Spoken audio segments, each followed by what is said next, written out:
Today, I'm going to do a review of the Springfield Armory Socom 16 in 308. Let's check it out. Yeah, look at that. Whoa. Whoa. That's power, folks. Howdy, I'm Ronbo, here in Area 51, where today I'm going to review the Springfield Armory M1A Socom 16 in 308. This is a mean shooting machine. It's the latest from Springfield Armory, came out in 2017, and it's a shooting gun. It's versatile. You can use it for many different things, from protecting your home to taking it out on the ranch or shooting in competition. This gun does it all. Let's go back a bit to when the gun was designed in the 50s. This was the stock. You can see that. That's a standard M1A stock. And that's what the Socom 2 came out with in 2006. But it was a little boring. So they updated to what you see here, the Archangel stock, which is adjustable and much more versatile. The stock adjusts out to a 14.5-inch pull. One click in is 14-inch standard, which is good for me. Pistol grip, just like an M16 or an AR. The basic design is that of an M1 Garand. Very good rifle in its time. You can see the same sight, bolt, slide, very much Garand. However, they changed by putting a piston in the stock right there, which actuates the slide. This gun is even better yet than the original, which had a long barrel. Springfield Armory decided to shorten the barrel to make the gun more portable. So this is a 16.25-inch barrel. For 308, that's a short barrel. It's gonna kick like heck, right? Wrong. They put a muzzle deflector on the front. You notice there are holes on the front, on the top I should say, but not on the bottom. So that's going to deflect the gas straight up and keep the gun down while I shoot. Very good design. M-lock slots on the front, the bottom, and the opposite side. 20-round standard M1A magazine as always, or a 10-round if that's all you can shoot where you live. I'll flip it over. On this side we have only the slide lock, which is engaged when you pull the slide back.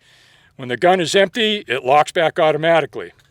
The sights are M1 Garand, push right, pull left, windage on the left side, and on the other side is your elevation. Front sight is tritium, so you can see that in low light conditions. It even retains a bit of light after you've been in the sunlight. And what do we have here on the top? A Picatinny rail. Wow! You can put a long eye relief scope there and make it a scout rifle, just like Jeff Cooper's. But this is semi-auto, much better scout rifle. Any other sight that you like, red dot, etc., will work there as well. The gun's fairly handy, but it is 9 pounds. It's steel, except for the synthetic stock, so it's a handful to hold on to. Not something you put in your backpack, but it is fairly light and packs a lot of power. You can shoot long range with this quite well. We're going to be shooting fairly short range today. Would you like to see it shoot? You bet. I would. This isn't your normal AR. You can't just slap a magazine in.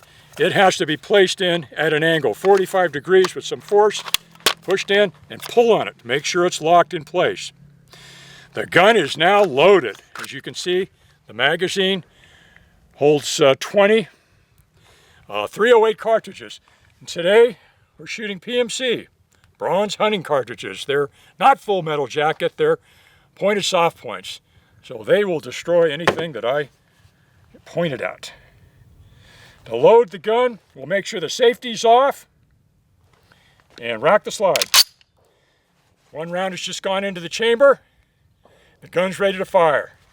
Let's take a look down range. Oh my gosh, what a target-rich environment.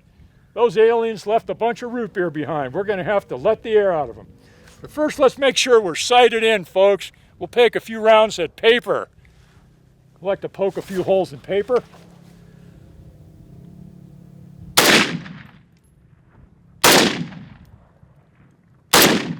Yeah, Yeah, it hit pretty well centered up at that distance, not very far. There's a steel target right in the center. What can we do with that? Oh, I shot, imagine that. I shot the steel target and the shrapnel went off and hit one of the alien's root beer bottles. Look out, folks. Let's take a shot at that longer milk bottle target out there. Oh, yes. Yes, 2 good hits. Shoots a little bit low, actually point of aim. That's right where my sight is. So I put that front sight there and that's where the bullet went. Not bad. Now you could shoot this from the hip if you wanted to, but we're about accuracy here at Area 51. We're going to shoot some 2-liter jugs. Let's start with that one on the right. Whoa, that's some horsepower hitting that jug. We have a water jug on the right. Whoa, not anymore. Took the steam out of that water and blew it up. Let's see, another water jug, or another 2-liter jug here. Wow, that's root beer all over. We'll be growing root beer plants here. Here's another one. Woohoo! I like shooting root beer just as much as I like shooting steel. Let's shoot that steel target again, see what happens. Well, it took the hit, no problem. How about that root beer jug on the right of it? Not anymore. Oh, my bullet went through and hit the long-range sniper. Let's finish him off. Yes. And that one too. Uh-oh, watch that. Don't shoot the camera, Ron. On the left. Yeah, wiped it out. A couple more on paper.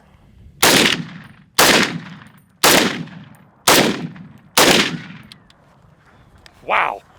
20 rounds and we cleared that area. Notice that the bolt locks open after the last round. The bolt, or the magazine releases here, push it forward, and the magazine comes out. She's a little warm, folks.